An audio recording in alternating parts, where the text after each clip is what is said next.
इकडे संजय राऊतांच्या जादू टोण्याबाबतच्या टीकेवरून आरोपांची मालिका सुरू झालेली आहे। महाराष्ट्रातून धनुष्यबाण गायब करण्यासाठी मोदी आणि अमित शहा यांनी जादू टोणा केल्याचा आरोप करण्यात आल्याचं संजय राऊतांचं म्हणणं आहे। यावरून नितेश राणे आणि संजय शिरसाट यांनी राऊतांना प्रत्युत्तर दिलंय। आपण बघूया ते काय म्हणाले।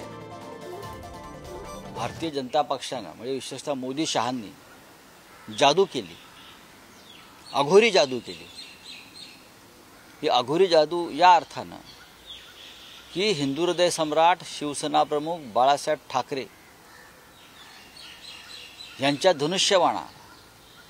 ज्या धनुष्यबाणावर बाळासाहेबांची श्रद्धा होती, या महाराष्ट्राची श्रद्धा होती, तो धनुष्यबाण महाराष्ट्रातून गायब करण्याचं अघोरी कृत्य, अघोरी जादू ही मोदी शहांच्या भारतीय जनता पक्षाने केलेली आहे। भविष्यामध्ये मी या बाप लेकाला आणि त्याच्या पक्षाला संपून दाखवतो।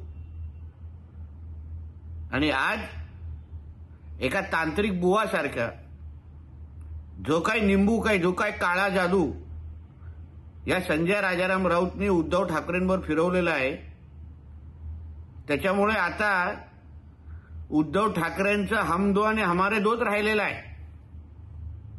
धनुष्यबाणला किंबहुना आदरणीय हिंदू हृदय सम्राट बाळासाहेब ठाकरेंच्या धनुष्यबाणला सन्माननीय एकनाथ शिंदेच्या माध्यमातून वाचवण्याचं काम हे आदरणीय पंतप्रधान मोदीजीने, आदरणीय अमित शहाजीने आणि आमच्या देवेंद्र फडणवीसजींनीच केलेलं आहे।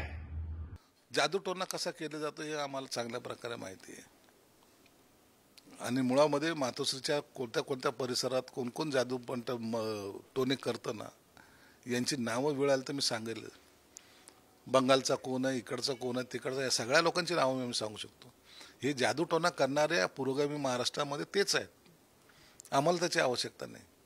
आम्हाला लोकांच्या मतावर, लोकांच्या मनावर राज्य करायचं आहे, ते आमच्या बरोबर आहेत। म्हणून आम्हाला जादू टोण्याची गरज नाही, आमच्यावर कोणाची जादू चालणार नाही। ज्याला जादूमुळं काही मिळवायचं असेल ते बंगालचे ते बाबांना घेऊन बसा आणि त्यांनाच प्रचाराला लावा।